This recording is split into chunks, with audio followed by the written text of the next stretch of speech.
Class 10th UP board 2027 के लिए जो भी एग्जाम की प्रिपरेशन कर रहे हैं जो लोग, उनके लिए आज हम लोग एग्रीकल्चर देखेंगे। ज्योग्राफी का ये मोस्ट इंपॉर्टेंट लेसन है और यहाँ से हर साल क्वेश्चन बनते हैं, ठीक है। और ये डेफिनेट है कि 5 से 7 नंबर के क्वेश्चंस यहाँ से आने ही आने हैं। तो एग्रीकल्चर को पढ़ने के लिए, कृषि को पढ़ने के लिए एक सही अप्रोच क्या होनी चाहिए, पहले तो हम उस पर चर्चा कर लेते हैं। देखिए, जब भी आप एग्रीकल्चर ही नहीं, ज्योग्राफी हो, हिस्ट्री हो, किसी भी सब्जेक्ट के किसी टॉपिक को जब आप पढ़ते हैं, किसी लेसन को पढ़ते हैं, तो उसमें आपका अप्रोच ये होना चाहिए कि आप जिस भी एग्जाम की तैयारी कर रहे हैं तो उसके पिछले 10 सालों का पेपर आप देख लीजिए कि उस लेसन से कितने टाइप के क्वेश्चन और किस किस जगह से पूछे गए हैं। अब एग्रीकल्चर में बहुत तरीके के क्वेश्चन पिछले 10 सालों में आपसे पूछे गए हैं। जब आप इसका एनालिसिस करेंगे तो आपको एक अच्छा आइडिया मिल जाएगा।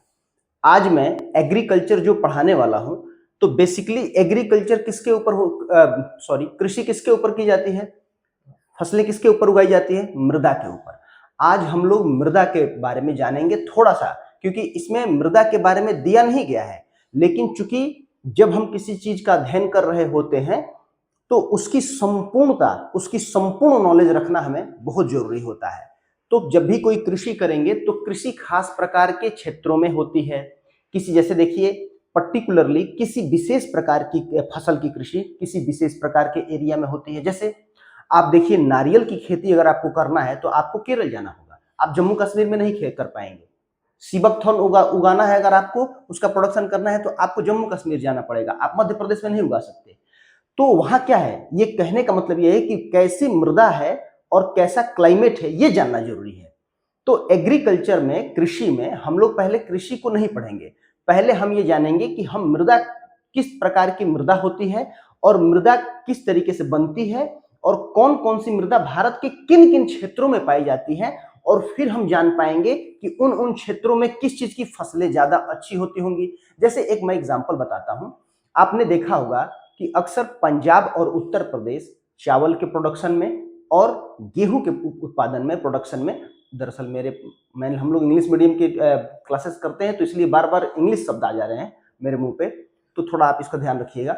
बार बार जो है इन चीजों में आप देखेंगे उत्तर प्रदेश, पंजाब और बंगाल वाला रीजन जो है वो हमेशा आगे रहता है। इसका कारण जानते हैं? इसका कारण ये है कि पंजाब, उत्तर प्रदेश और बंगाल वो एरिया है जहां से बहुत सारी नदियां निकलती हैं और वो अपने साथ जलोढ़ मृदा का निर्माण कर देती हैं उन एरियाज में जिनमें बहुत अधिक उर्वरता होती है, उनकी उर्वरक क्षमता बहुत अधिक होती है, इसलिए वहां पे उत्पादन बहुत ज्यादा होता है, और कोई कारण नहीं है।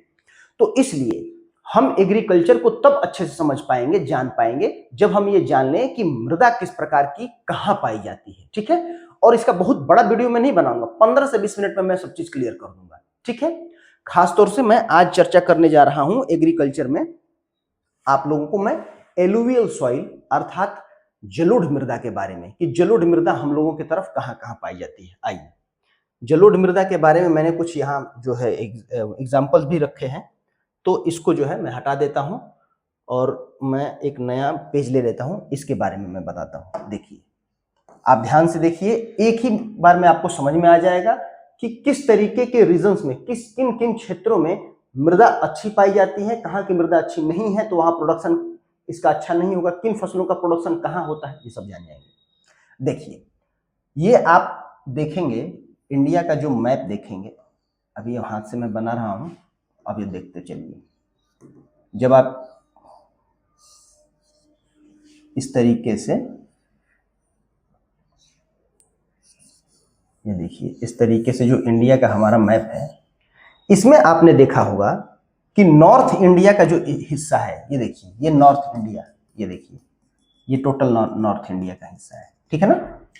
तो ये पूरा नॉर्थ इंडिया में एक ही टाइप की सॉइल पाई जाती है, एक ही प्रकार की मृदा पाई जाती है, और जिसमें सबसे अधिक जो है गुणवत्ता होती है, उर्वरक क्षमता होती है।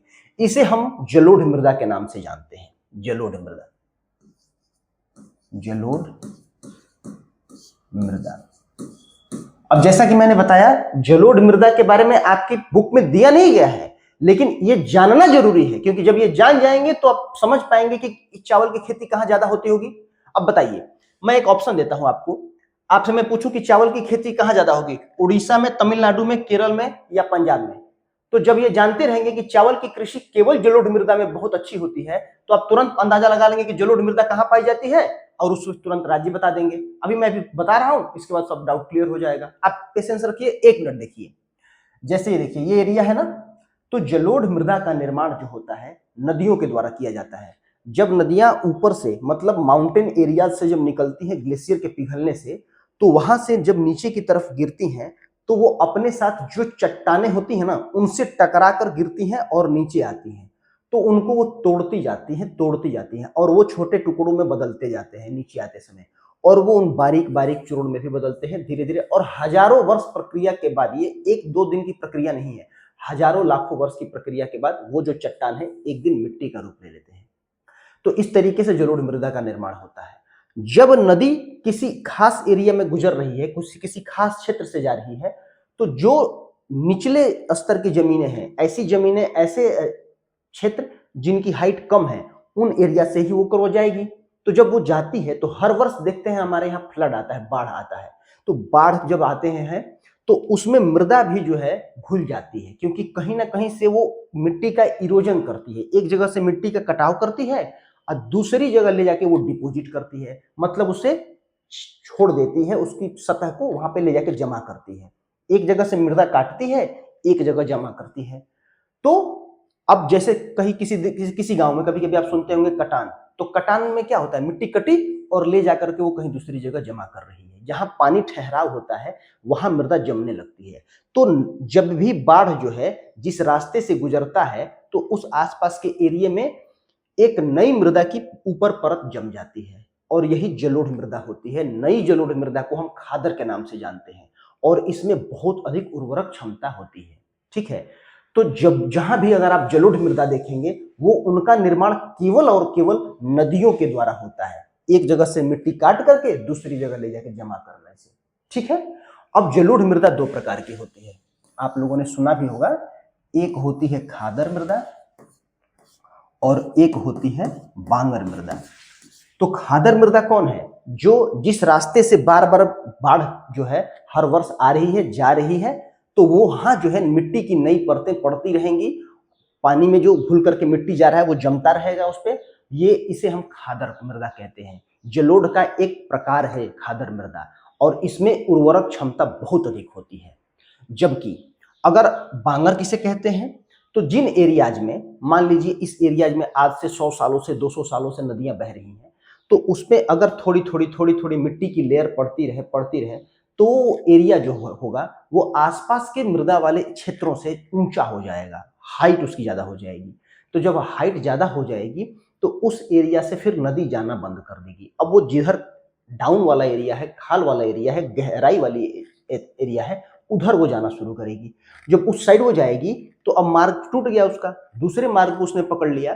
तो ये 200-400 साल बाद क्या होगा कि ये जो मृदा है, अब इधर बाढ़ का पानी जा ही नहीं रहा है, तो इसमें कंकर की, बजरी की और चूना की परतों की आप अधिकता देखेंगे, और इसकी उर्वरकता घट जाएगी, क्योंकि ये अब मतलब सैंड या बालू के रूप में कन्वर्ट होने लगेगा। तो पानी का इतना बड़ा रोल है। तो वो मृदा जिधर जिधर जिधर नदियां नहीं जाती हैं, या जिधर नदियों का बहाव नहीं है, वहां नई जलोढ़ मृदा की परत नहीं जा पा रही है, तो वो बांगर कहलाती है। नई खादर कौन है, नई जलोढ़ मृदा, जो हर वर्ष जो है नया उस पर एक परत आता है। बांगर कौन है, जिधर नदियां नहीं जाती, कभी नहीं जाती, वो ऊंचाई वाले एरियाज, वो जो है उनमें, उन बांगर जैसे मृदाओं में आप देखेंगे बजरी की संख्या, रोरी की संख्या, फिर उसके बाद चूना की परतें पड़ जाती है, फट जाती है धरती, है ना, तो उसमें उर्वरकता घट जाती है। लेकिन खादर में उर्वरकता बहुत अधिक होती है। और ये पाए कहाँ जाते हैं, तो ये सारे के सारे पाए जाते हैं नदियों के द्वारा, इनका निर्माण होता है। तो अब देखिए, हालांकि नदियां हर जगह बह रही हैं, लेकिन खास तौर से ऊपर एरिया से नीचे एरिया की तरफ जाने वाली नदियों के द्वारा इनका निर्माण किया जाता है। तो देखिए, हमारे यहाँ से एक सिंधु नदी निकलती है। अब सिंधु नदी यहाँ से प्रवेश करते हुए ऐसे जाकर के ऐसे गिरती है पंजाब वाले एरिया में, और इसकी सहायक नदियां हैं चेनाब, झेलम, तिस्ता, रावी, ब्यास, ये सारी नदियां हैं। ठीक है, तो ये नदियां भी यहाँ से हिमाचल प्रदेश से होते हुए पंजाब होते हुए इधर जाती हैं। तो इन सबके द्वारा जो है नई जलोढ़ मृदा का निर्माण किया जाता है, जिसे हम खादर कहते हैं। इसलिए इन एरियाज में फसलों की खेती बहुत अच्छी होती है, क्योंकि ये नई जलोढ़ मृदा है जिसे हम खादर कहते हैं, है ना। इसके अलावा देखिए, उसके बाद देखिए यहाँ पे ये गंगा नदी है, यहाँ से गंगा नदी निकलती है, पता नहीं दिख रहा है कि नहीं दिख रहा है, ये गंगा नदी यहाँ से निकलती है। तो ये जो है उत्तर प्रदेश होते हुए, बिहार होते हुए, झारखंड, बंगाल होते हुए गिरती है, और इसी के पास से यमुना नदी गिरती है और आके उत्तर प्रदेश के प्रयागराज में गंगा से मिलती है। अब यमुना की अपनी सहायक नदियां हैं, सोन है, बेतवा है, सोन है, केन है, ये तमाम तरीके की नदियां हैं, छिपरा है, ये भी इसकी सहायक नदी इसमें आके मिलती हैं। और गंगा की अपनी सहायक नदियां जैसे रामगंगा है, घाघरा है, गंडक है, कोसी है, सोन है, ये नदियां भी आके गंगा में मिलती है, बिहार में, छपरा में, बिहार में, बंगाल में। तो ये सारी की सारी नदियां इस एरिया को क्या कर देती हैं, नई जलोढ़ मृदा अर्थात खादर से भर देती हैं। और इसीलिए हम ये मानते हैं कि पूरे उत्तर भारत वाले रीजन में हमें जलोढ़ मृदा पाई जाती है ना। अब देखिए एक और मृदा है, जैसे ये देखिए यहाँ पे ये वाले रीजन में, यहाँ ब्रह्मपुत्र नदी यहाँ से ये निकलती है, यहाँ से आती है, ऐसे होकर के यहाँ गिरती है। ये वाला एरिया भी ब्रह्मपुत्र की भी, जैसे संकोश वगैरह है, तिस्ता है, ये सब सहायक नदियां हैं। तो ये इसमें जो है बहुत सारा जलोढ़ मृदा का निर्माण कर देते हैं। इसलिए सभी उत्तर भारत वाले रीजन में आप देखेंगे कि जलोढ़ मृदा खूब पाई जाती है। ठीक है, अब आप ये जान लीजिए कि जो जलोढ़ मृदा होती है उसमें किन किन फसलों की खेती अच्छी होती है। तो देखिए, अब मैं आपके पास कृषि के ऊपर आ गया। मैं बता रहा हूं कि कभी भी आप पढ़िए तो एग्रीकल्चर आप पढ़ रहे हैं तो डायरेक्ट अगर आप एग्रीकल्चर पढ़ेंगे समझ में नहीं आएगा कि भाई किन चीजों का उत्पादन कहां होता है और क्यों होता है। तो इसलिए मृदा आपके डायरेक्ट लेसन में नहीं है, लेकिन इसको जानना, कृषि को पढ़ने के लिए इसको जानना जरूरी है।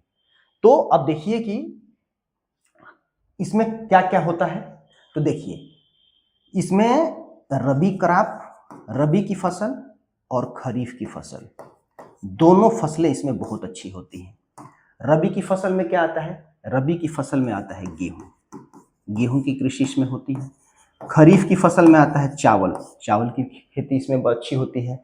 इनके अलावा इसमें तंबाकू का प्रोडक्शन होता है, तंबाकू का, तंबाकू के अलावा इसमें गन्ने का उत्पादन बहुत अच्छा होता है।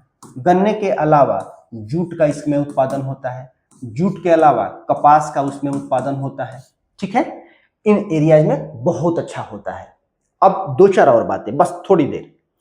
इन सब के अलावा, मैं इनको मिटा रहा हूं, इन सब के अलावा आप देखेंगे कि कुछ और एरियाज हैं जहां ये मृदा पाई जाती है। कहां कहां पाई जाती है वो मैं बता दे रहा हूं। ये देखिए, गोदावरी, महानदी, गोदावरी, कृष्णा और कावेरी, इन चार नदियों के द्वारा जो भारत के सबसे सीमांचल एरिया, जो कि मतलब बॉर्डर, जो इसको हम बोलते हैं बॉर्डर एरियाज में, यहाँ पे इन एरियाज में जो डेल्टा बनाए गए हैं, डेल्टा का निर्माण करते हैं, इन एरियाज में क्या होता है, जब ये नदियां ऊपर से समुद्र की तरफ जाकर के मिल रही होती हैं तो ऊपर से अवसाद लेकर आती हैं और वहां जो है निक्षेपण कर देती हैं, जमा कर देती हैं। तो वहां एक डेल्टा बना हुआ है और वो डेल्टा जलोढ़ मृदा यानी नई जलोढ़ मृदा यानी खादर मिट्टी से बना हुआ है। इसीलिए आंध्र प्रदेश और तमिलनाडु के तट पे चावल की खेती बहुत अच्छी होती है। क्यों? क्योंकि वहां जलोढ़ मृदा पाई जाती है। कभी आपने ये सुना है कि लेटराइट मृदा में बहुत अच्छी चावल की खेती होती है? और लेटराइट मृदा पता है कहाँ पाया जाता है? ये देखिए, ये लेटराइट मृदा यहाँ पाई जाती है। इन एरिया में कहीं पाएंगे? कहेंगे केरल में चावल की खेती कभी अच्छी हुई, कर्नाटका में हुई, महाराष्ट्र में हुई? नहीं। क्यों? क्योंकि वहां लेटराइट मृदा है या ब्लैक सॉइल है, काली मृदा है। तो ये आप जान गए। अब मैं आपसे क्वेश्चन करता हूं, आप ये बताइए कि चावल की खेती किन राज्यों में बेहतर होती है? अब आपसे मैं ऑप्शन देता हूं, एक उत्तर प्रदेश, एक मध्य प्रदेश, एक बंगाल और एक दे रहा हूं केरल। अब मैं आपसे पूछ रहा हूं कि इन चार राज्यों में से ये बताइए कि कहां पे चावल की खेती अच्छी नहीं होती है? कहां पे चावल की खेती अच्छी नहीं होती है? तो आप तुरंत कहेंगे कि भाई केरल। क्यों? क्योंकि ये नॉर्थ इंडिया के स्टेट हैं और नॉर्थ इंडिया में हर जगह एलुवियल सॉइल माने जलोढ़ मृदा का भरपूर जो है फैलाव है, प्रसार है, इसलिए यहाँ पे तो होगा लेकिन केरल में नहीं होगा। सिंपल। तो अब आने वाले दिनों में मतलब नेक्स्ट वीडियो में हम लोग इस मृदा को तो हम लोगों ने जान लिया, उसी तरीके से ब्लैक मृदा जो है थोड़ा सा उस पर मैं चर्चा कर दे रहा हूँ, आप लोगों को क्लियर ये रहेगा। ये देखिए इंडिया में, ये अगर आप इंडिया का नक्शा बना रहे हैं, अगर मान लीजिए ऐसे, ये देखिए ऐसे, तो ये वाला एरिया जो है ये दक्कन प्लेट्यू कहलाता है। ये देखिए इतना एरिया ऐसे, इनका निर्माण चूंकि वोल्केनिक इरप्शन यानी कि ज्वालामुखी के विस्फोट से हुआ था, और ज्वालामुखी जब भी विस्फोट करता है तो जो उसके अंदर मैग्मा होता है जब वो ऊपर आता है तो उसे लावा बोला जाता है। लावा फैल जाता है, हजारों लाखों वर्षों के बाद जो है उस पर धूप पड़ता है, बारिश पड़ती है, हवा हो चलती है, तो उससे वो दरारें आती हैं, टूटता है। इस लाखों वर्ष की प्रक्रिया के बाद यहाँ पे उससे काली मिट्टी का निर्माण हुआ। ठीक है, तो काली मिट्टी में सबसे अच्छी खेती किसकी होती है? कपास की। सबसे अच्छी खेती कपास की कहाँ होगी? डेक्कन प्लेट्यू पे, इन क्षेत्रों में। हालांकि गेहूं चावल भी थोड़ा बहुत आप उगा सकते हैं, लेकिन अच्छी खेती सबसे कहाँ होगी? किसकी होगी? कपास की। इसके अलावा गन्ने की कृषि भी यहाँ बहुत अच्छी होती है।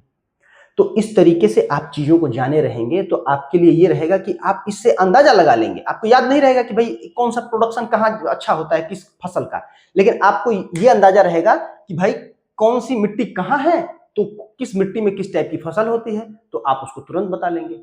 ठीक है, इस वीडियो को हम यहीं रोकते हैं, क्योंकि आजकल क्या है कि हम लोग इतना ज्यादा रील देख रहे हैं कि हमारी बॉडी जो है या हमारा जो मेंटल सेंट्रलाइज, हम किसी चीज़ के ऊपर अपने दिमाग को सेंट्रलाइज ही नहीं कर पा रहे हैं, क्योंकि बहुत छोटे छोटे 10-10 सेकंड के वीडियो शॉर्ट्स देखने की वजह से हमारी मानसिक प्रवृत्ति वैसी ही बनती जा रही है।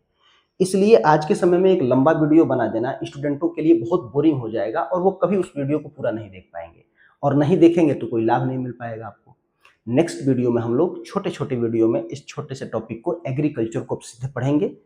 कृषि कितने प्रकार की होती है, वाणिज्यिक कृषि क्या है, कैश कृषि, कैश क्रॉप क्या है, मतलब जितने प्रकार की आएगी, व्यापारिक कृषि क्या है, जनरली कौन सी कृषि हम करते हैं, रबी क्रॉप, खरीफ क्रॉप, इन सब के बारे में जानेंगे एक एक करके। तब तक आप ये चैनल सब्सक्राइब कर लीजिए ताकि कोई भी वीडियो अगर बने तो आप तक पहुंचे।